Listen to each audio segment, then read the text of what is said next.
முதல்ல எல்லாருக்கும் நன்றி தெரிவிச்சுக்கிறேன். ரொம்ப ரொம்ப தேங்க்ஸ் வீடு தேடி வந்ததுக்கு. நான் ஒரு வீடியோ போட்டிருந்தேன். அதில் இவ்வளோ நாள் நான் சர்வீஸ் பண்ணியிருக்கேன், என்னுடைய வாழ்க்கையில் எப்படி அரசியல் வந்தது, அதெல்லாம் நீங்கள் வீடியோவில் பார்த்துருப்பீங்க. அரசியலுக்கு வரலாமா வேண்டாமா அப்படின்னு நான் மக்கள்கிட்ட கேட்டிருந்தேன். நிறைய கமெண்ட்ஸ் பார்த்தேன். நான் சின்ன பசங்கள்லேருந்து வயசானவங்க வரைக்கும் எல்லாரும் அவ்வளோ அன்போட வாங்க நீங்கள் வராமல் வேறு யார் வர்றது. ஒரு சிலர்லாம் பார்த்தீங்கன்னா யூத் பசங்கள்லாம் திட்டுறாங்க, நம்மள என்னென்ன யோசனை பண்ணிக்கிறீங்க வாங்கினேன் அப்படின்றாங்க. ஸோ அவ்வளோ உரிமையோடு கூப்பிட்றாங்க. ரொம்ப சந்தோஷம். நான் ஒரு முடிவு எடுத்திருக்கேன். அது இன்னும் கூடிய சீக்கிரத்தில் என் எல்லா ரசிகரையும் கூப்பிட்டு எங்கள் அம்மாவை அந்த ஸ்டேஜில் உட்கார வச்சு அந்த நல்ல முடிவை சொல்லலான் இருக்கேன். ஸோ எல்லாமே நல்லதாகவே நடக்கும். நான் சொல்ல வந்தது இவ்வளோதான். ஸோ இங்கே என்னை வீட்டு தேடி வந்த என்னுடைய ரசிகர்கள் எல்லாருக்கும் என்னுடைய நன்றி தெரிவிச்சுக்கிறேன். என்கிட்ட சொன்னது இந்த திருநங்கை சிஸ்டர்ஸ்லாம் வந்திருக்காங்க, பார்க்க வந்திருக்காங்க, உங்களுக்கு பொக்கே கொடுக்க வந்திருக்காங்க. நான் ஜிம்மில் இருந்தேன், சரி பார்க்க வந்திருக்காங்க. அப்புறம் ஒரு சிலர் வந்திருக்காங்கன்னு சொன்னாங்க. பார்த்தா இவ்வளோ அன்புகள் வீட்டாண்ட கூடியிருக்காங்க. வந்த எல்லாருக்கும் என்னுடைய நன்றி. நீங்க நினைச்சது கூடிய சீக்கிரம் நடக்க போகுது. தேங்க்யூ. நீங்க என்ன கேள்வி அரசியலுக்கு வரப்போறீங்களா இல்லையா, இது முதல்ல தெளிவுபடுத்தணும்ன்றது மக்கள் எதிர்பார்க்கறாங்க. சார், நான் கமெண்ட்ஸ் எல்லாம் படிச்சேன். நான் ஒரு நல்ல முடிவு எடுத்திருக்கேன். அதை என் ஃபேன்ஸ் எல்லாரையும் கூப்பிட்டு எங்க அம்மாவை அந்த ஸ்டேஜில் உட்கார வச்சு அந்த முடிவை சொல்றேன். இன்னொரு விஷயம் என்னன்னா, நிறைய பேர் கேட்குறாங்க, வர்றதுனா வர வேண்டியதானே, ஏன் நீங்க மக்கள் கிட்ட கேட்டுட்டு இருக்கீங்கன்னு. மக்கள் தீர்ப்பே மகேசன் தீர்ப்புன்னு எதுக்கு சொல்லியிருக்காங்க. அப்புறம் ஒரு சிலர் கேட்க மாட்டாங்க மக்கள் கிட்ட. நான் கேட்பேன். அது என்னுடைய ஐடியா. நான் என்ன நினைக்கிறோன்னு அப்படிதான் வாழ முடியும். மற்றவங்க என்ன சொல்றாங்களோ அதுக்கேற்ற மாதிரி வாழ முடியாது. புரியுதுங்களா? மக்கள் கிட்ட ஏன் கேட்கணும்? இவ்வளோ நாள் வீட்டில் அம்மா கிட்ட கேட்டோம், என் தம்பி கிட்ட கேட்டோம், எல்லா உறவுகிட்டையும் கேட்குறோம். ஸோ தாய்க்கு நிகராக நினைக்கிற என்னுடைய மக்கள் கிட்ட கேட்கறதுல என்ன தப்பு? இவ்வளோ நாள் என் கூட டிராவல் பண்ணி வந்திருக்காங்க என் ரசிகர்கள்.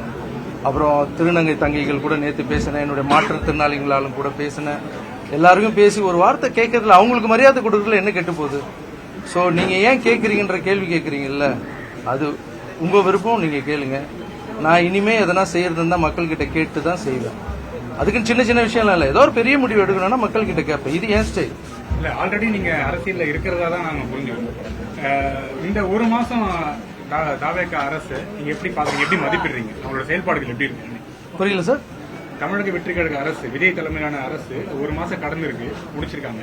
அவங்களுடைய செயல்பாடுகள் எப்படி இருக்குன்னு பாக்குறீங்க, எப்படி மதிப்பிடுறீங்க? இந்த ஒரு மாசமா நான் பார்த்துட்டு தான் சார் இருக்கேன். இந்த அரசு என்ன பண்றாங்க, அவங்களுடைய செயல்பாடுகள் எப்படி இருக்குன்னு தான் உங்களுடைய கேள்வி. என்னை பொறுத்த வரைக்கும் ரொம்ப நல்லா இருக்கு, சூப்பராகவே இருக்குன்னு சொல்லலாம். அதுக்கு முக்கியமான காரணம் என்னன்னா,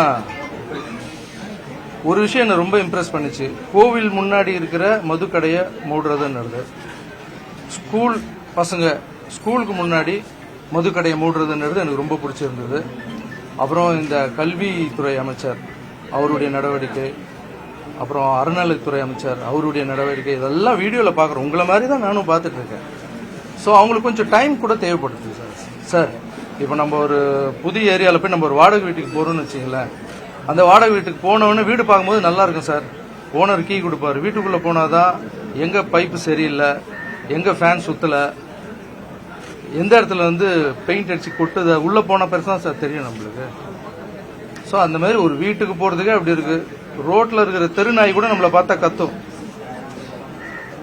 யார் இது புது ஆள் வந்திருக்காங்க அப்படின்னு. அந்த தெருநாய் இருக்குல்ல, அதுக்கு பிடிச்ச பிஸ்கெட் போடணும். ஒரு சில தெருநாய்ங்கெல்லாம் பார்த்தீங்கன்னா பிஸ்கெட் சாப்பிடாது, பிரியாணி தான் சாப்பிடும், நான்வெஜ் தான் சாப்பிடும். அதுக்கு பிடிச்ச மாதிரி செஞ்சு அதை போட்டு அது நம்மளை கத்தாம பார்த்துணும். ஒரு நாய்க்கோ ஒரு வீட்டுக்கே இவ்வளோ ஆகுதுன்னா, ஒரு நாட்டை கொடுத்துருக்கீங்க, கொஞ்சமாவது டைம் கொடுங்க, பாசிட்டிவா திங்க் பண்ணுங்க. புதுசா அரசு வேணும், மாற்றம் வேணும்னு கேட்குறீங்க. மாற்றம் வந்துடுச்சு, மாற்றத்துக்கு கொஞ்சமான டைம் கொடுக்கணும்வா? ஒரு வாடகை வீட்டுக்கே நம்மளுக்கு இவ்வளோ கஷ்டப்பட வேண்டியது இருக்கு. ஒரு அரசாங்கம் அது புதுசாக கொடுத்துருக்காங்க. ஸோ என்னை பொறுத்த வரைக்கும் அவங்களுக்கு கொஞ்சம் டைம் கொடுத்தா நல்லதுன்னு நினைக்கிறேன். எதிர்கட்சிகள் அதுக்குள்ள கடுமையான விமர்சனங்களை முன்வைக்கிறாங்க சார். கடுமையான விமர்சனங்கள் அவங்க முன்வைக்கிறதுக்கு ரீசன் என்னன்னா, என்னை பொறுத்த வரைக்கும் சார், நான் எது இருந்தாலும் மனசில் படுறத ஓப்பனாக பேசுவேன். அதுக்கு பொறாமை தான் சார் காரணம். ஏன்னா விமர்சனங்கள் நம்ம வைக்கிறதுக்கு முன்னாடி நம்ம என்ன செஞ்சோம் அப்படின்னு கொஞ்சம் யோசனை பண்ணிட்டு விமர்சனங்கள் வச்சா நல்லா இருக்கும். கொஞ்சம் டைம் கொடுங்க சார். என்னை பொறுத்த வரைக்கும் என்னன்னா கொஞ்சம் டைம் கொடுத்தா நல்லா இருக்கும். சார் திருச்சி கிழக்குல நீங்க போட்டியிட போறீங்களா? திருச்சி கிழக்குல சார் நான் முதல்ல அரசியல் வரனா இல்லையான்னு நான் எங்க அம்மா முன்னாடியும் எங்க ரசிகர் முன்னாடியும் சொல்றேன்னு சொல்லியிருக்கேன். அது சொன்னப்புறம் அதை பத்தி பேசலாம். சரி, உங்களோட அரசியல் வருகை அறிவிச்சதுக்கு அப்புறம் எதை நோக்கி நீங்க பயணம் பண்ண போறீங்க? உங்க ரசிகரோட பெரும்பாலான கருத்து தாவேக்காரங்க அப்படின்னு சொல்றாங்க. கமெண்ட்ஸ்லயும் தாவேக்காங்கிற பதிவு வந்து அதிகமா இருக்கு. எப்படி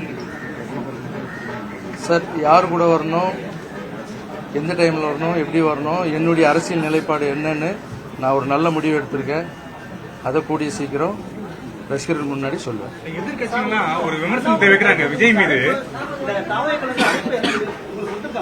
சார் யாரோட சேர்ந்து பயணிக்க போறீங்க சார் உங்க அரசியல் வாழ்க்கை? அதெல்லாம் கொஞ்சம் பர்சனல் சார்.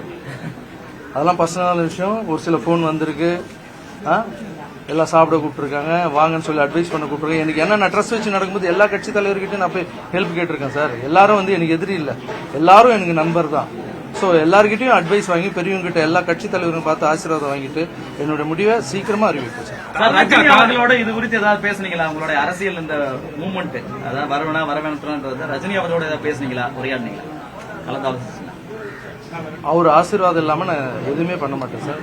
ஸோ அவருடைய ஆசீர்வாதத்தோட தான் நான் எல்லாம் பண்றேன். என்ன சொன்னாரு சார்? ஏன் சார் புரியல? அண்ணாமலை அவர்கள் புதிய இயக்கத்தை தொடங்குறதுக்கு திட்டமிட்டிருக்காங்க. அண்ணாமலை யார் வேணா வரலாம் சார். நல்லது பண்ணுறதுக்கு யார் வேணா வரலாம்ல. ஸோ அண்ணாமலை சார் மட்டும் இல்லை, அவர் நல்லா படிச்சவர், நல்ல அரசியல் புரிதல் இருக்கிறவர். ஸோ புது ஆளுங்க வர்றது நல்லது தானே சார். ரஜினி சார் என்ன சொன்னாரு? All the best. Rajini sir சந்திக்கிறதுக்கு வாய்ப்பு இருக்கா? பேசுறதுக்கு இப்போ ஆமா சார், என் முடிவை தெரிவிச்ச அப்புறம் எல்லார்கிட்டையும் போய் ஆசீர்வாதம் வாங்கணும்ல. மேடை நிகழ்வு எப்போ எதிர்பார்க்கலாம்? மேடை ஏற்றம் எப்போ எதிர்பார்க்கலாம்? கொஞ்சம் சீக்கிரமாவே சார். ஏன்னா ஒரு விஷயம், ஒரு புது விஷயத்த நம்ம முன்னெடுத்து போறோம். அதுக்கு வந்து கொஞ்சம் டைம் எடுத்து கரெக்டான தேதியை சார் உங்களெல்லாம் கூப்பிடாமையா சார் பண்ணிடுவோம். ஏன்னா நான் டான்ஸ் மாஸ்டர்ல இருந்து வளர்ந்த வரைக்கும் என் பத்திரிகையாளர் எல்லாருமே என் கூட வந்து சப்போர்ட்டா இருந்திருக்கீங்க. எல்லாம் என்னுடைய நல்லது கெட்டது எல்லாத்துக்கும் நீ கூட வந்திருக்கீங்க. நீங்களும் ஒரு ஃபேமிலி மாதிரி தான். உங்களை எல்லாரையும் கூப்பிடுவேன், எல்லா பிரஸ் மீட்டும் நான் அட்டன் பண்ணுவேன், எல்லாரையும் பார்ப்பேன். ஸோ உங்ககிட்ட சொல்லாம எந்த ஒரு விஷயமும் செய்ய மாட்டேன். விஜயோட ரசிகர்களை தாவேக்கா தொண்டர்கள் எல்லாம் தற்கூரின்னு சொல்லி விமர்சிக்கிறாங்க. என்ன சார் புரியல? விஜயோட ரசிகர்கள் அதே போல தாவேக்கா தொண்டர்கள் எல்லாம் தற்கூரின்னு சொல்லிட்டு ஒரு விமர்சனம் வைக்கிறாங்கல்ல, அந்த ஒரு டேர்ம் எப்படி பாக்குறீங்க? அதை பத்தி உங்க கருத்து என்ன? விஜய் சார் ரசிகர்கள் தற்கூரின்னு ஏன் கேட்கறான்னு கேக்குறீங்களா? விமர்சனம் பண்றாங்க எல்லாரும் சார். எல்லாரும் தற்கூரின்னு சொல்றது வந்து ஒருத்தர் வளர்ந்து வந்தாங்கன்னு வச்சுங்களேன், அதுக்கு ஏதாவது ஒரு தாக்கணும், அவங்க வர வைக்க கூடாதுன்றதுக்காக கூட அப்படி சொல்லலாம். மற்றவங்களுடைய பார்வையில வந்து அது தற்கூரி சார். எனக்குன்னு ஒரு பார்வை இருக்கு. அது வந்து தாவேக்காவின் அம்புக்குறி. அது தற்கூரி இல்லை, தாவேக்காவின் ஷார்ப்பான அம்புக்குறி. அது எப்படின்னா பெரிய மலையை உடைக்கும், நுழையாத இடத்துலயும் நுழையும். அது என்னென்னவோ பண்ணிட்டு இருக்கு. கண்மூடி கண்ணி திறக்கிறதுக்குள்ள வந்து உக்காந்துட்டாங்க. ஸோ அது தற்கொலை இல்லை சார், தாவேக்காவின் அம்புக்குறி. கையை இப்படி வச்சு அடிக்க வேண்டியதுதான், அடிச்சிட்டாங்க. ஸோ அவங்க மேல பொறாமப்படுறதா இல்லை அவங்க மேல பொறாமப்பட்டுக்கிட்டே வந்து தினமும் விமர்சிச்சுட்டே இருக்கிறதுங்கிறத விட்டுருங்க சார். யாரா இருந்தாலும் அவங்க எப்படி ஜெயிச்சாங்க, நம்ம என்ன பண்ணல, அவங்க என்ன பண்ணிட்டு இருக்காங்க, அவங்கள விட நம்ம எப்படி ஜெயிப்போம். மக்கள் கிட்ட போய் சொல்லுங்க, அவங்க நீங்க என்ன பண்ண போறீங்க, அடுத்து வந்து நீங்க எங்க மிஸ் பண்ணீங்கன்றத போய் மக்கள் கிட்ட சொல்லுங்க. அவங்க பார்த்து உங்களுக்கு பண்ண போறாங்க. 26 தேர்தலுக்கு பிறகு இந்த மாதிரியான ஒரு அறிவிப்பையோ மக்கள்கிட்ட ரசிகர்கிட்ட கேட்கறதுக்கான காரணம் என்ன சார்? 26 தேர்தலுக்கு அப்புறம் அரசியலுக்கு வரட்டுமா வேணாமா அப்படின்னு ரசிகர்கிட்ட கேட்க வேண்டிய தேவை. அதான் முன்னாடி பதில் சொல்லிட்டு சும்மா ரிப்பீட் வேற கேள்வி தம்பி.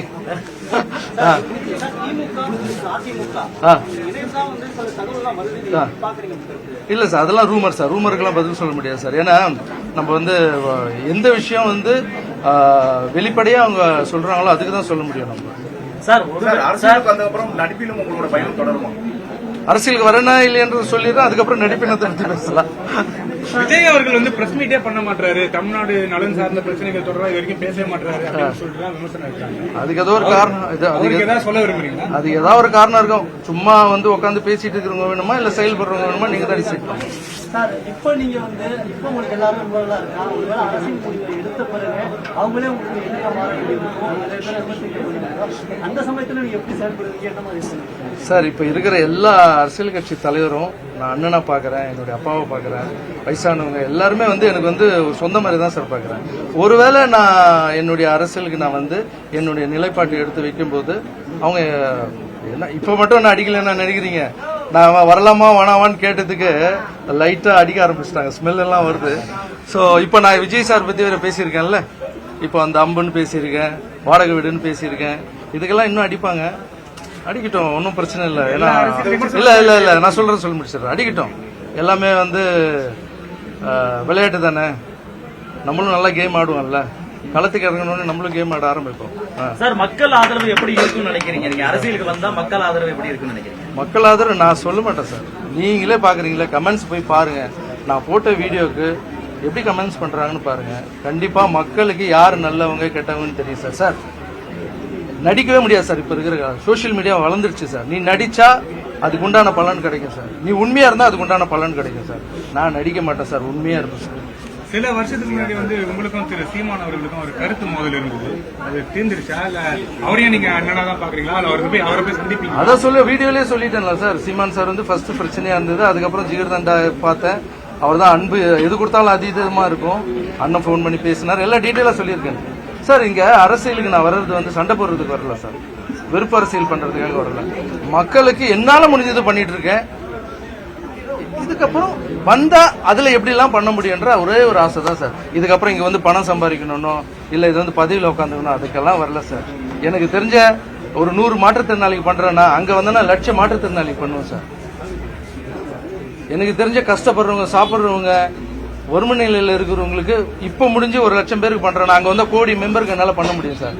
சார் பணம் லைஃப் இல்ல சார், வாழும்போது மனுஷன் எப்படி வாழ்ந்தான் எப்படி செத்தான்றது தான் சார் இருக்கு. நான் சாகும்போது ஊரே அழும் சார். Thank you so much.